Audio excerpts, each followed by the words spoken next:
Bueno, este espacio corresponde al módulo número 8 del curso Ciencia. Perdón, este espacio corresponde al número 9 del curso Ciencia. Hicimos en el módulo anterior una, diría yo, vehemente defensa de que ustedes en el trabajo de tesis, y mi invitación es que toda otra publicación, sean explícitos con su hipótesis de trabajo. ¿Por qué? Porque la hipótesis de trabajo es fundamental para el evaluador. Es lo primero que va a ir a buscar el evaluador de experiencia, y sobre todo un evaluador que no sea exactamente del área, como a veces pasa, no se consigue un evaluador que sea un par específico. De modo que la explicitación de hipótesis es para mí importante para allanar el camino, decirlo en términos caseros, como suelo usar, no pisarle los callos al evaluador. La persona que tiene mucho trabajo, que normalmente no se le paga, y hasta que pierde dinero, a veces seguramente dejando de hacer otra cosa para ser evaluador. De modo que no tiene un poco la voluntad y el deseo de estar perdiendo tiempo buscando una hipótesis que no aparece, que después podrá inferir, porque después de leer todo el proyecto, nosotros cuando dirigíamos el doctorado, el primer doctorado de la Facultad de Ciencias Agrarias y Forestales de La Plata, se le cursaba al evaluador que se le mandaba el proyecto la pregunta concreta de que, dos preguntas sobre la hipótesis, si estaba bien formulada y si estaba bien explicitada. Ese formulario de preguntas que se le pasaba al evaluador, por supuesto, se le daba al doctorando que se inscribía. Así todo, muchos de los proyectos que se presentaban, aún sabiendo eso, no explicitaban la hipótesis. Las contestaciones de los evaluadores podían estar en dos sentidos. Digamos, no tiene tiempo, no tiene ganas, y en ese punto contestaba, esa pregunta que le pasaba en la dirección del doctorado, el hombre contestaba, o la mujer, bueno, hipótesis no la tiene explícita, y se acabó. Otros contestaban, bueno, si bien la hipótesis no está explícita, uno puede inferir que lo que está hipotizando es lo siguiente. Y estás obligando a que el evaluador se anime a tirar la hipótesis él. Hombre, ¿por qué no se la escribes tú? Eso es el que está haciendo el proyecto y tiene clara cuál es la hipótesis. A pesar y todo, que el doctorando sabía de antemano que el evaluador se le iba a preguntar por la hipótesis y su clara explicitación, a veces no lo colocaban. No lo entiendo sinceramente. Luego de esta ya encendida defensa de explicitar hipótesis, vamos a ver que en contra de definitiva opiniones como hemos citado de Mario Bunge diciendo que la hipótesis es el camino más importante de un buen investigador para llegar a un nuevo conocimiento, que apresurarse a la toma de datos de entrada no es la salida. Por otro lado, cité en el módulo anterior a Paul Feyerabend, que escribió un libro que se llama Discurso contra el método, que parece joda, porque parece que se quiere oponer a Descartes, y entonces donde Descartes decía, el método es todo, es lo más importante, es lo que le da validez científica. Feyerabend, en su discurso contra el método, nos termina diciendo que el método más o menos es un punto de referencia, y que lo metodológico no es lo importante, y que las hipótesis se las escribe, y uno debe aferrarse a ellas. Es decir, el hombre era tan racionalista, comulgaba tanto con aquello de que los conceptos previos que uno lleva al laboratorio son los importantes. Entonces, si un ensayo de laboratorio, si dos ensayos de laboratorio contradicen mi hipótesis, él decía que no había que ser tan naif, tan inocente, en rápidamente bajar los brazos y decir, bueno, mi hipótesis está equivocada. Feyerabend decía, si los resultados experimentales nos dicen que la hipótesis es falsa, hay que insistir. Hay que echarle la culpa a la forma de medición, al método de medición, a un error humano en la medición, a un mal análisis de los datos, y hay que insistir con la hipótesis. ¿De acuerdo? Hay que enamorarse de la hipótesis. Él nos decía que esa era la forma que nos iba a llevar. Explicado así esto rápidamente, a modo de anécdota, ustedes dirían, está loco este alemán. El alemán era muy simpático, en cuanto a reunión científica iba, hacía lío, porque él decía que las reuniones científicas eran para hacer lío, para discutir, para enfrentarse, y realmente produjo cosas muy importantes desde el punto de vista epistémico. Las formas que consideramos la inconmensurabilidad de datos, se la debemos a Feyerabend, ha sido un tipo sólido.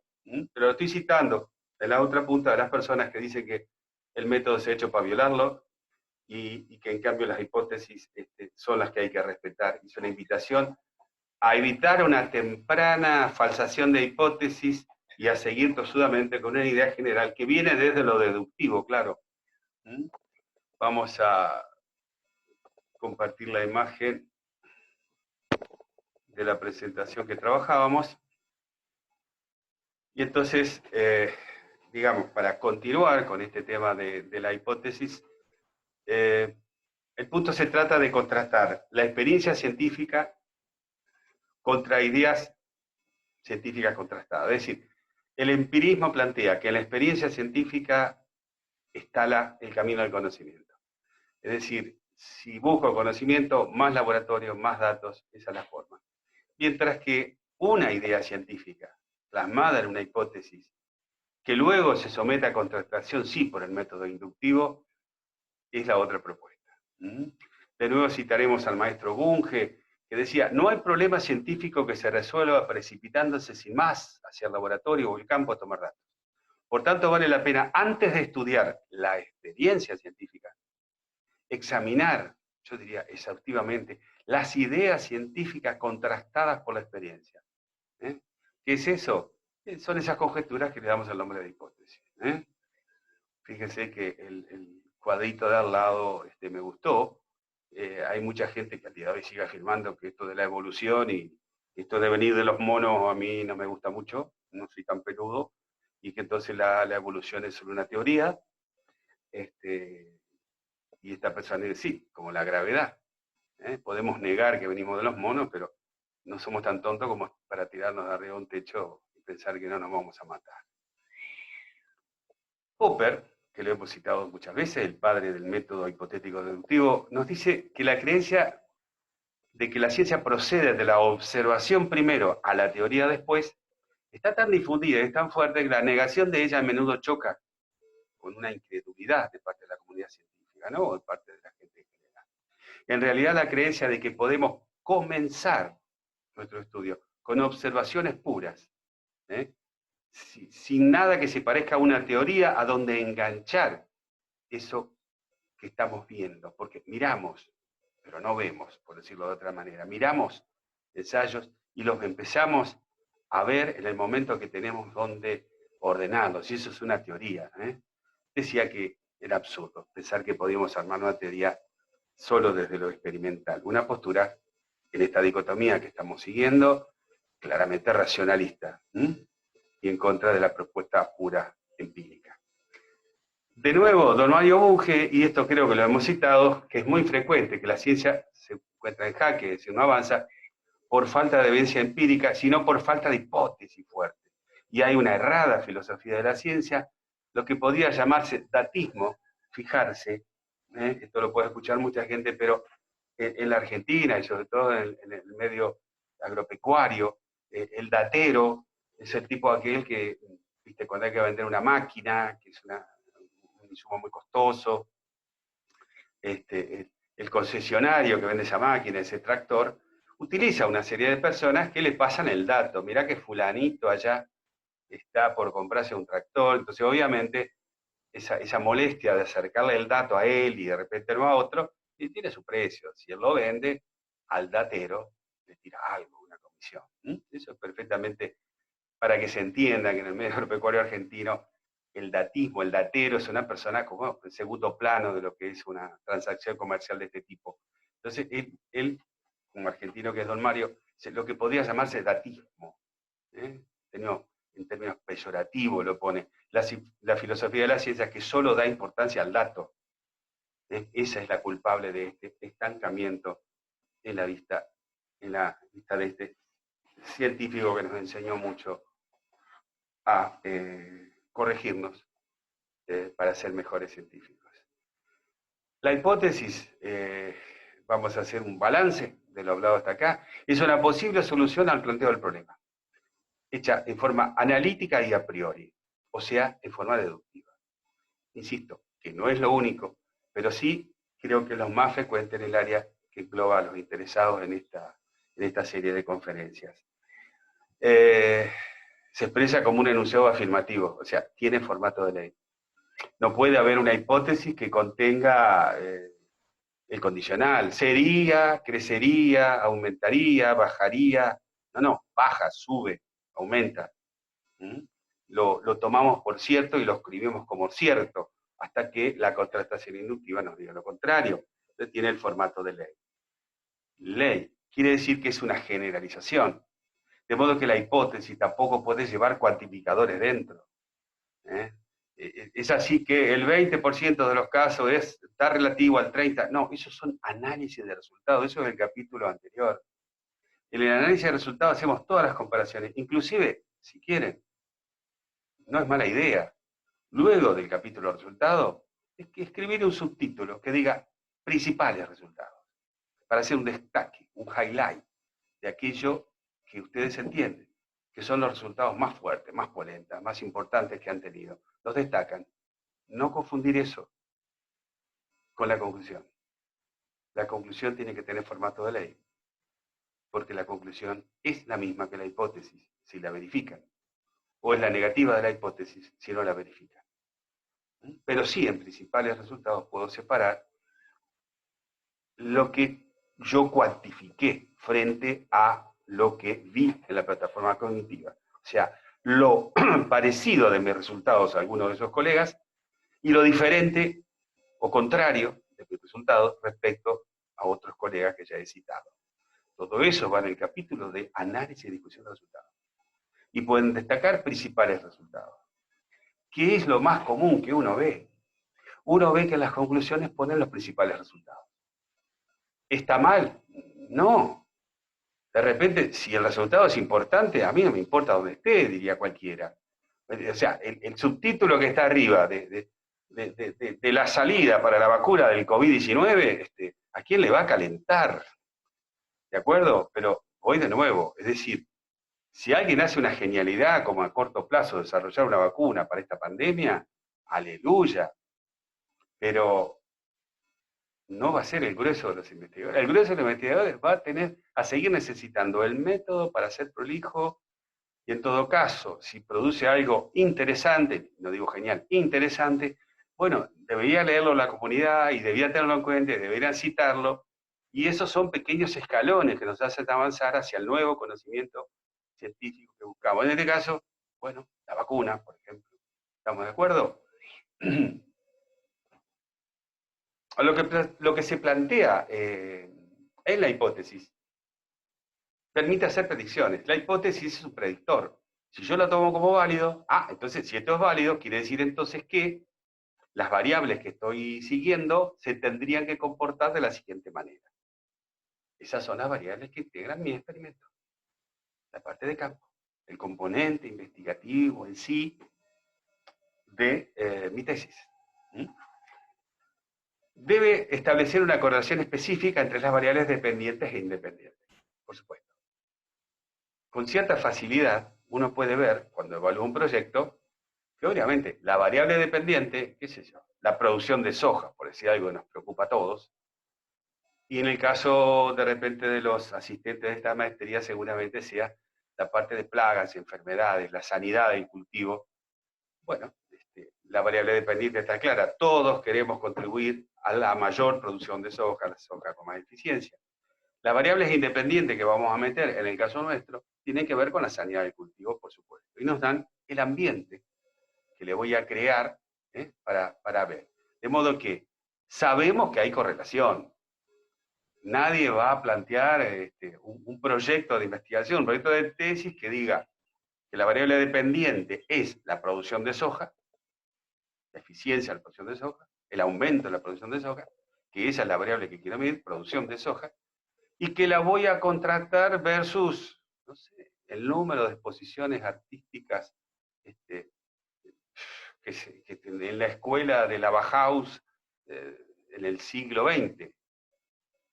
Digo, cualquiera, está claro, no hay correlación entre esas variables independientes, esa u otra más exótica, como decir, no sé, la cría de los monos en el África Oriental.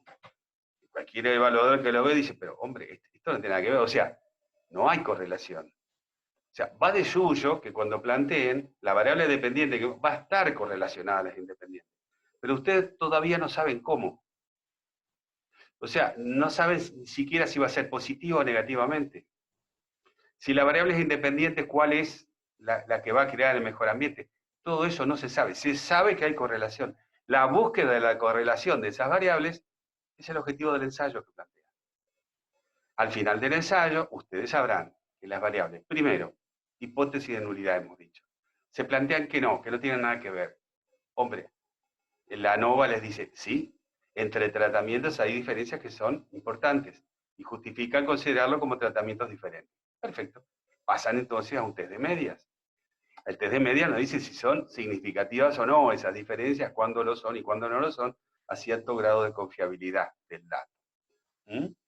Ahí entonces ustedes empiezan a tener ya más claro de que no solo hay correlación, sino un modelo que las englobe. Esa es la generalización que están buscando. Esa es seguramente una de las hipótesis de trabajo que tenían. Ustedes decían que en la variable dependiente producción de soja tenía una relación que era directa, o sea, se favorecía en la medida que aumentaba, pues no sé, los tratamientos fitosanitarios tempranos, por decir algo. Al final de todo esto, ustedes saben que entre tratamientos fitosanitarios, cuando empiezan, ¿no? Entre tratamientos fitosanitarios y producción de soja, obviamente que hay correlación. Ustedes ya lo toman como una hipótesis básica esto. ¿Qué hago yo trabajando en esto si pienso que no tiene nada que ver que yo aplique o no aplique un agroquímico al cultivo de soja? Ustedes parten de la hipótesis básica que no están en la onda para comparar con la medicina. Ay, que no me sale cómo hacen estos médicos que usan cosas naturales solamente. No me salió. Pero espero que sea la edad y no el Alzheimer. Bueno, sí, van de la mano. Ya me va a salir. La medicina. Bien, ustedes me entienden y lo están diciendo. Qué lástima que no los puedo escuchar.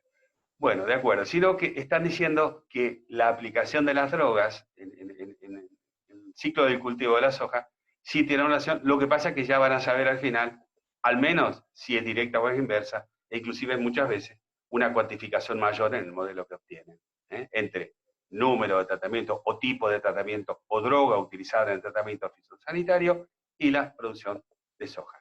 Homeopatía, ¿no es cierto? Homeopática es la medicina que no es alopática. Entonces, un poco, digamos, por pensar en resultados disparatados, resulta que ustedes, capaz que hay un homeópata acá adentro y dice, no, no hay que usar drogas, o hay ¿de acuerdo? Pero la hipótesis básica es que, bueno, no soy homeópata, soy alópata. Entonces parto de la base que las drogas tienen una relación y voy a estudiar cuál es. ¿Mm? De repente el homeópata, por usar esta comparación, en este proceso, no, mi hipótesis básica es que toda intervención de drogas le va a hacer mal, entonces yo voy a intervenir usando arsénico en bajas dosis, como dicen. No, nunca entendí demasiado la homeopatía, pero valga, creo que me entendieron. A ver, acá hay un ejemplo, dice, la disponibilidad de una alta fertilidad química aumenta el rendimiento del cultivo de soja. Vamos, es una hipótesis. La variable dependiente ahí, por supuesto, el rendimiento del cultivo. La variable independiente, bueno, la fertilidad química presente. Entonces, imagino yo los tratamientos, uno llevará más nitrógeno, otro más fósforo, uno llevará NPK, otro solo N, otro solo P, habrá un testigo sin fertilizar, un control, más o menos. Ahí va saliendo el ensayo donde voy a tratar de causar fenómenos que permitan, a través de la predicción, que es lo que tendría que pasar desde la hipótesis, ese causar resultados que voy a medir en un ciclo de la relación que hay entre las dos variables.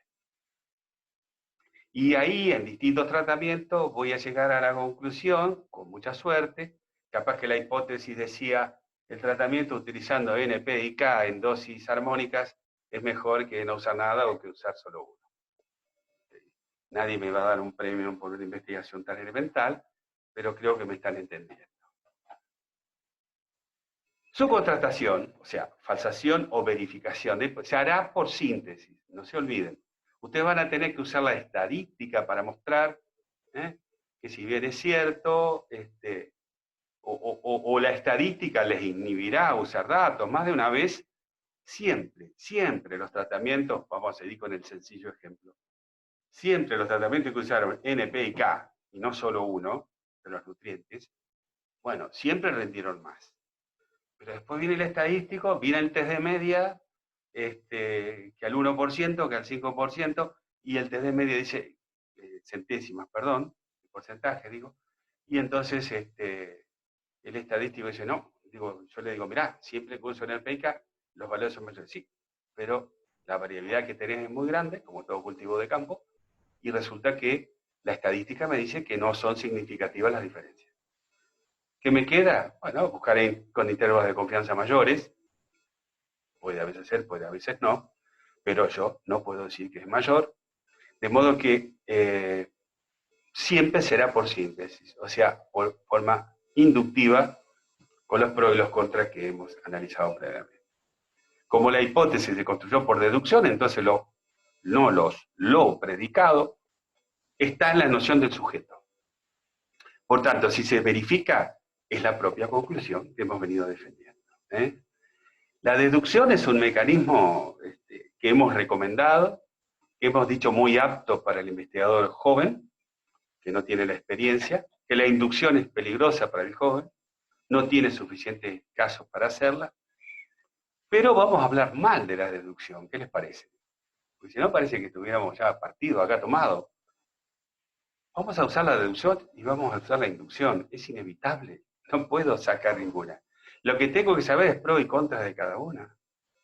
Vamos a pensar en deducción. La deducción implica un conocimiento a priori del ensayo, y un conocimiento analítico. Es decir, que tomo una gran ley, un axioma, algo que esté dentro del paradigma actual, que todos damos porque esa ley, si no se cumple, acá tenemos que borrar y empezar de nuevo. Tomo una ley de esas y la analizo, la separo en sus partes. Algunas de las partes me sirven y la aplico al caso que me preocupa. ¿Estamos? Pero la deducción, fíjense ustedes, que lo que predica siempre está en la noción del sujeto. O sea, si yo estoy mirando, clasificando, no sé, animales, fauna, ¿de acuerdo? Y veo un bicho raro realmente, no sé, imagino que alguno vio una vez un ornitorrinco y le llamó mucho la atención, ¿no? Que es un animal muy raro. Pero vamos a pensar elementalmente en alguien que está haciendo taxonomía de animales exóticos, y entonces se encuentra un animal. ¿Estamos? Dice, ¿y esto qué es? Lo primero que hace es buscar en los conocimientos previos. Entonces, a mí me parece que yo vi no sé, los cachorros prendidos de la teta. Entonces, lo primero que dice, a ver, vamos a ver qué dice la ley. Dice que los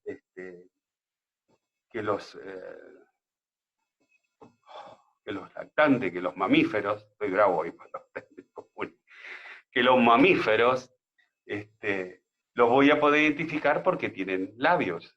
Entonces, difícilmente, si lo que veo es una cotorra, yo me imagino tener labios de lo que lo dice un mamífero porque puede mamar. De modo que es inevitable, bueno, los marsupiales se me salen un poco de ahí, pero no los considero. De modo que yo, la idea de lo que estoy predicando está en la misma noción de sujeto. No puede ser mamífero si no tiene labios. En definitiva, ¿qué me permite una deducción explicada de esta forma? Y saber que algo pertenece, y tiene un grupo de pertenencia. Se acabó. Es decir, puedo, si los pasos son lógicos, verificar que este tiene labios y además otras características, bueno, es un mamífero para empezar a clasificarlo. Pero realmente, no sé, no sé un ornitorrinco si mamífero, creo que no. Pero quiero decir, difícilmente me va a dar un salto cognitivo como me puede dar, en todo caso, la inducción, en lo que hace a la originalidad de lo que estoy.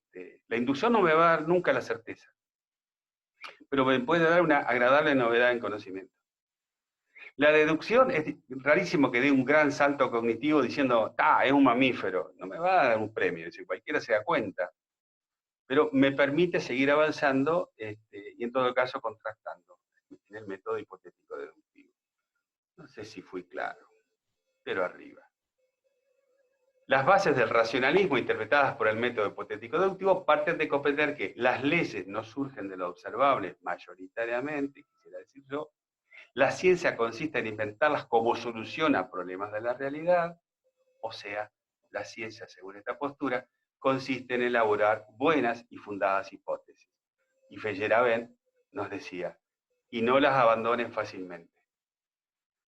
No las abandonen fácilmente. Fíjese que lo que nos dice Feyerabend, que a veces nos patea, y decimos, este alemán loco. Yo conté algo de la historia de Robert Boyle, que la pueden encontrar en una obra fantástica que es El Leviatán y la máquina de vacío, si no recuerdo mal, que relata ese periodo de la historia de la ciencia a donde el mundo se vio en dos, entre plenistas y vacuistas. Es decir, en aquel periodo es muy interesante porque Robert Boyle, por ser inglés, pertenecía claramente a la escuela empirista. Su formación, su entorno, su paradigma, en ese momento era el empirismo. El de Bacon, de Hume, todos los empiristas Locke, ingleses. De modo que él era un empirista, por supuesto, si no, seguramente lo echaban de la sociedad científica británica. ¿Qué hacía que este señor? Este señor trataba de probar que existía la presión atmosférica. Y por lo tanto adhería a que podía existir el vacío, concepto que había dado Demócrito, un presocrático, 500 años antes de Cristo, hacía 2500 años. Pero que hasta el siglo XIX la comunidad científica no se dio por enterada que el vacío era posible. Tuvo, por supuesto, en la Edad Media, la oposición de la Iglesia, es decir, basado en una cosa muy sencilla. Dios no puede ser tan tonto de haberse olvidado de llenar una parte del universo. Todo el universo lo creó Dios y a Dios no se le puede haber ocurrido el vacío porque la Biblia no lo dice. Sobre esa cosa tan elemental, Aristóteles, quien había tomado a la Iglesia como su referente porque le parecía bien, Aristóteles decía que la naturaleza tiene horroris vacui, le tiene terror al vacío, por lo tanto no existe. Demócrito había dicho que solo existe el vacío y los átomos. Es una teoría que a mí me deslumbra cada vez que lo reviso. Porque los átomos, decían él, eran la menor división, por supuesto, de la materia, y era elemental, es decir, era homogénea, era todo igual la materia atómica. Pero que los átomos los había de distintos tipos, y que cuando se movían en el vacío chocaban entre sí. Y de ese choque entre átomos se producían sustancias complejas. Y así todo el mundo que conocemos. Es decir, que el origen de la materia y por ende del universo, el primer materialista a ultranza que tuvo la humanidad como pensador fue Demócrito. Inventó aquel concepto de que el mundo estaba formado por vacío y luego átomos dentro de él. Inclusive dentro de su escuela, hasta por más materialista que fuera, decían los dioses. No, sí, los dioses existen, lo que pasa es que son materiales, que venía muy bien con toda la propuesta griega. Los griegos, los dioses caminaban al lado de ellos, y eran malos y buenos e intermedios, como los humanos. Lo que pasa es que los dioses vivían siempre. Es la única diferencia que tenía. Entonces, en la propuesta atomista, los dioses estaban formados por átomos, pero los átomos que formaban sustancias complejas, que daban dioses, eran de mejor calidad. A ver, estaban mejor ordenados. Entonces permitían a esa materia vivir eternamente. En cambio, los humanos, su materia se degradaba. Y luego se reciclaba. O sea, que como en una cascada se iba destruyendo la materia humana, y se terminaba formando una nueva materia. Obviamente un concepto materialista que podríamos adherir perfectamente ahora, es decir, no desaparece la materia, se recicla en forma atómica. Pero fíjense que ustedes llegamos, dijimos, a Robert Boyle en 1700 y tanto, disculpen, que no me acuerdo exactamente, a donde Robert Boyle, ¿qué es lo que hace? Le manda a decir un italiano, Torricelli, que un día se le ocurrió agarrar un tubo muy largo, como un tubo de ensayo, pero muy largo, un tubo de vidrio muy largo, lo llenó con mercurio, lo llenó hasta el tope con mercurio, le puso un dedito, lo dio vuelta y lo metió en un tazón con mercurio, en una probeta con mercurio adentro, un tazón que tiene mercurio. Le saca el dedito y hoy todos más o menos sabemos que, bueno, la columna de mercurio que llenaba todo el tubo va a bajar. O sea, parte de ese mercurio va a pasar a la cubeta. Y luego se va a parar a cierta altura. Torricelli no demoró mucho más en darse cuenta que eso tenía relación con algo, porque no todos los días esa columna de mercurio estaba a la misma altura, sino que había días que esa columna vacía, esa columna que no tenía mercurio que quedaba arriba, era más grande o más chica. Al tiempo llegaron a concluir que era la presión atmosférica, y luego se dio por inventado el barómetro. Arriba con él. Ahora, antes de dar todos estos pasos, Torricelli se comunica con Boyle y de alguna manera, como Boyle tenía el mejor laboratorio, en el sentido de que tiene un montón de artesanos puliendo vidrios para tratar de lograr el vacío bajo una campana y experimentar, eh, hacía ensayos que no ratificaban la idea de la hipótesis atmosférica. ¿Qué hacía Boyle? ¿Desechaba la idea de que presión por volumen era una constante para los gases? No. Cada ensayo fracasado de Boyle lo que terminaba diciendo es, me falta pulir mejor los vidrios. Y le tiraba más guita a los artesanos para que pulieran mejor los vidrios. Me falta que la bomba de vacío era un inflador, ¿no? Un inflador al revés, que sacaba aire, imagínense en aquella época. A mí me falta hacer más vacío, o sea, sacar más aire. Siempre le echaba la culpa a que el experimento no ratificaba su hipótesis de que existía la presión atmosférica. Esto es fabuloso y curioso. Un empirista de la primera hora siguiendo el consejo de los racionalistas, siguiendo el consejo de Feyerabend. Oiga, qué suerte que se enamoró don Robert Boyle de la hipótesis de la existencia de la presión atmosférica, porque si no, sabe Dios cuánto más nos hubiera llevado el manejo de esa variable tan importante en un montón de cuestiones físicas en este planeta. ¿De acuerdo? Él se enamoró de su hipótesis. Cada resultado experimental negativo se lo asignaba a un error del experimento y no a que su hipótesis fuera falsa. Y curiosamente, era un empirista. Y en aquel entonces, como les decía, con lo de Torricelli, que tiene mucha relación con esto, todo fantástico. Inventamos el barómetro. El problema vino cuando siempre hay algún inoportuno que agarra y pregunta, don Torricelli, y en la parte de arriba, que el vacío, que el mercurio bajó, ¿qué hay? Y ahí viene el problema. Hoy sabemos que hay vacío, bueno, vacío no, sabemos que hay un vapor, la tensión de vapor, la termodinámica nos permite mucho cálculo. En aquel entonces hubo una respuesta, que fue, no, eso está vacío, eso no tiene nada. Y ahí se largó el lío. Y dividió el mundo en vacuistas y plenistas, curiosamente. Es decir, quienes decían, no puede, el vacío no existe, y quienes decían, bueno, si no es el vacío, ¿qué? Entonces aparecieron toda una serie de teorías exóticas, que la que más predominó fue el modelo del éter. Que si prestan atención, nos falta algún locutor que todavía dice CX no sé cuánto transmitiendo en el éter. Si prestan atención lo van a encontrar. Se solía decir antes, cuando se suponía que las ondas de radio se transmitían en el éter, o sea, que no podían transmitirse en el vacío porque el vacío es la nada, y había una negación muy fuerte de reconocer que existía la nada. Entonces se inventó el éter. ¿Y qué era el éter? Era una sustancia. ¿Y cómo describíamos en el éter? Como una sustancia que no tenía masa, que no tenía peso, por ende, que no tenía olor, que no tenía sabor, que no tenía, o sea, el vacío. ¿De acuerdo? Feministas y vacuistas. Modelos.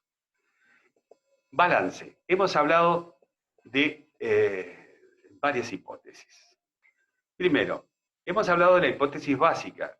La hipótesis básica son restricciones, en definitiva, son aclaraciones que hacemos, que hay una serie de cosas que aún no está probada, pero para nosotros la tomamos como hechos.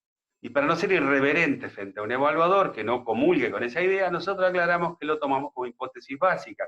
Eso implica la aclaración de que no lo vamos a contrastar. Nuestro equipo, nuestro programa de trabajo, esto lo tomamos de la propuesta de Lakatos, recordemos, en nuestro programa de trabajo no se contrasta, ¿de acuerdo? Recordar el ejemplo, o sea, pertenezco a un grupo de investigación económico-social marxista, luego que el motor de los cambios sociales en el mundo ha sido la lucha de clases, ustedes lo escriben como una hipótesis básica. No son irreverentes frente a los liberales que están pensando otra cosa, no la comparten, entonces dicen, bueno, es mi hipótesis básica, estoy en un programa marxista, respetadme. Arriba, lo mismo harían los liberales, claro. Es una hipótesis que no se contrasta y nos permite una flexibilización del duro modelo del paradigma kuhniano. Segundo, hemos hablado de hipótesis de nulidad. Esa la tienen que tener todos. Cada tesis de ustedes tiene que empezar por contestarse. Después que tienen los resultados, después que llegaron a tener todos los resultados, hacen una nova análisis de la varianza. Ese análisis de la varianza, ¿qué es? Es la contrastación de la hipótesis de nulidad. Ustedes plantearon, según la mejor propuesta de Carlos Popper, oiga, mis tratamientos no sirven para nada, son todos iguales. ¿De acuerdo? Lo que yo estoy investigando, la variable dependiente, no sé, en los ejemplos dijimos, la producción de soja, no tiene nada que ver ni con esto, ni con esto, ni con esto. A la mierda, por eso se tira para afuera, no sirve para nada. Acá hay que cambiar, obviamente, los ensayos que nos hemos planteado, porque esto no sirve. Si la NOVA dice que sí, que hay diferencia, entonces ustedes contrastan negativamente la hipótesis de nulidad.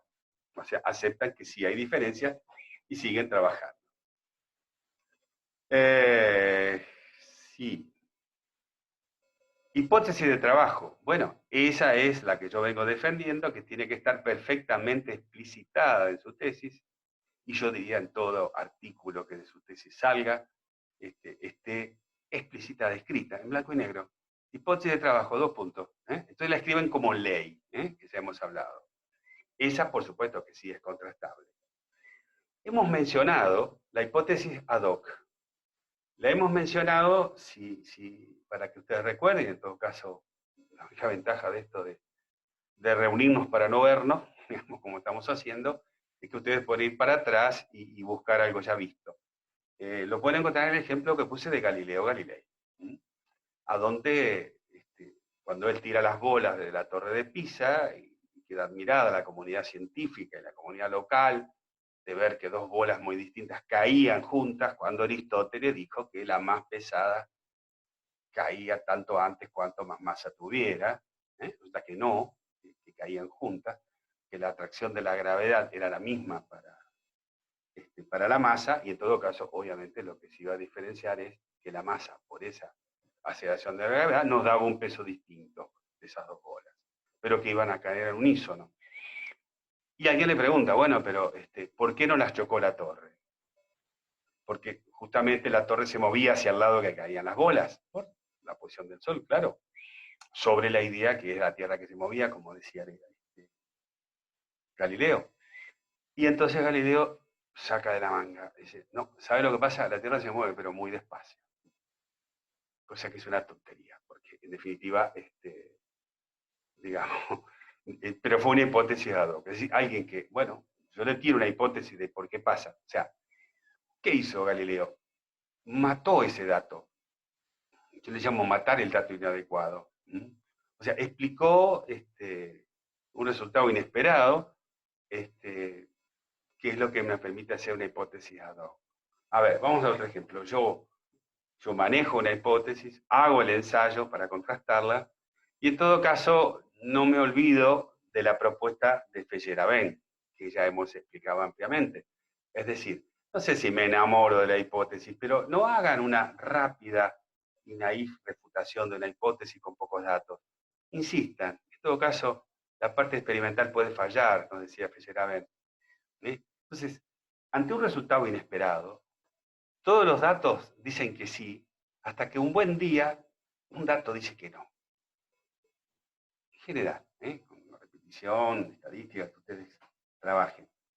Y entonces a la hora de analizar datos, dicen, miren, todos los datos dicen que sí, pero yo no puedo pasar por alto, no puedo borrarlo, no puedo invitarlos a mentir y sacar ese dato. No, ese dato tengo que asumirlo.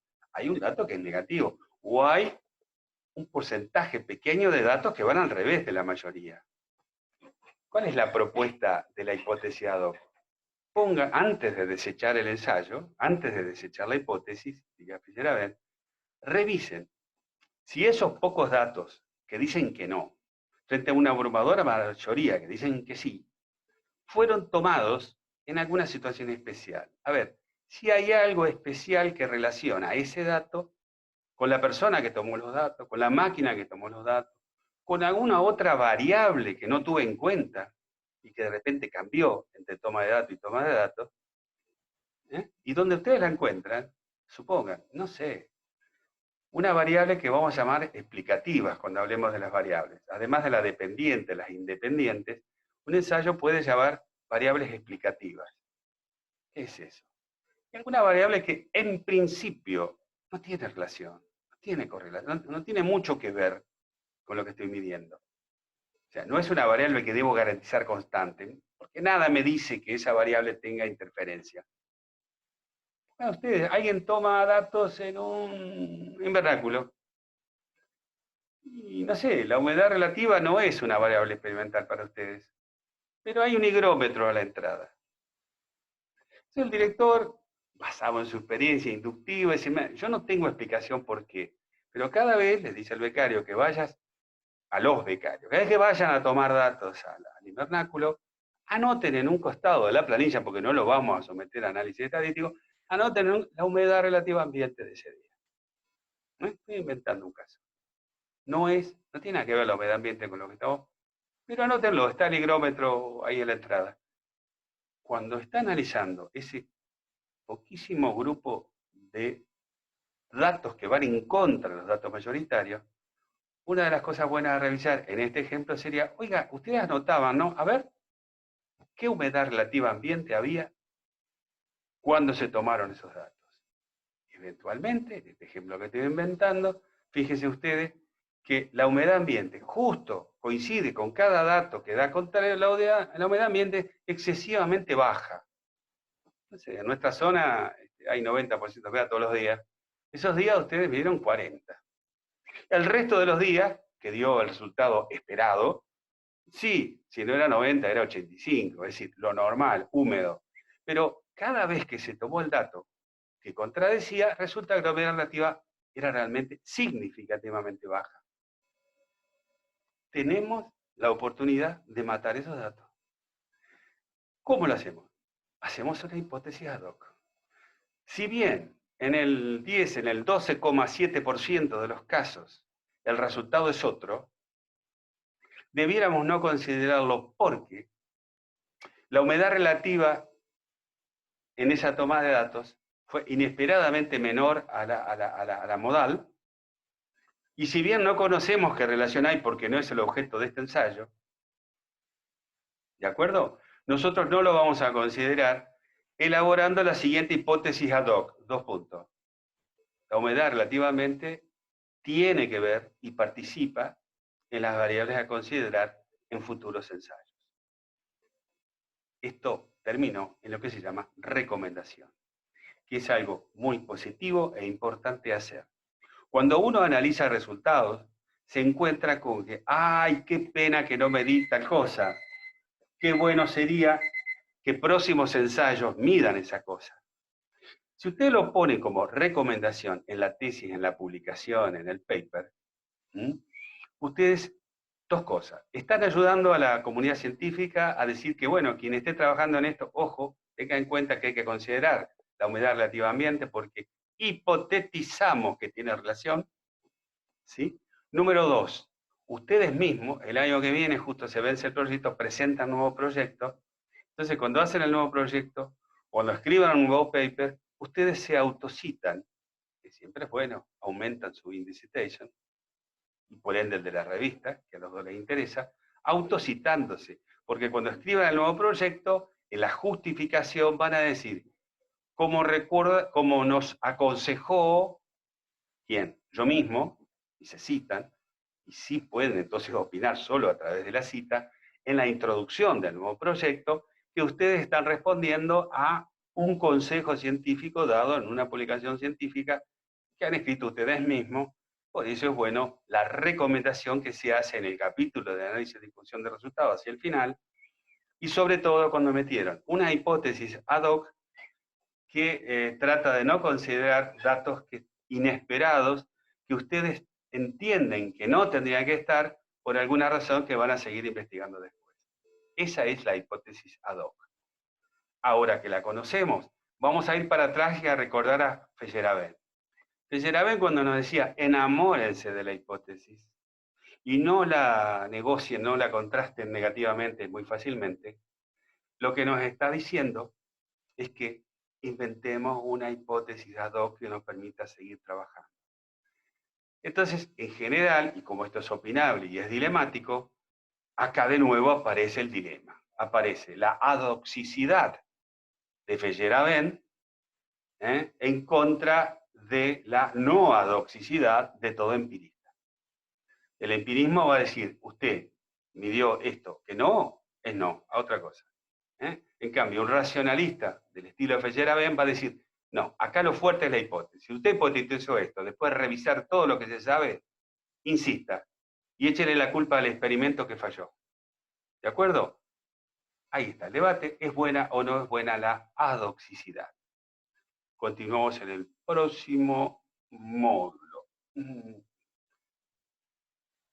¿Por qué tengo esto y final?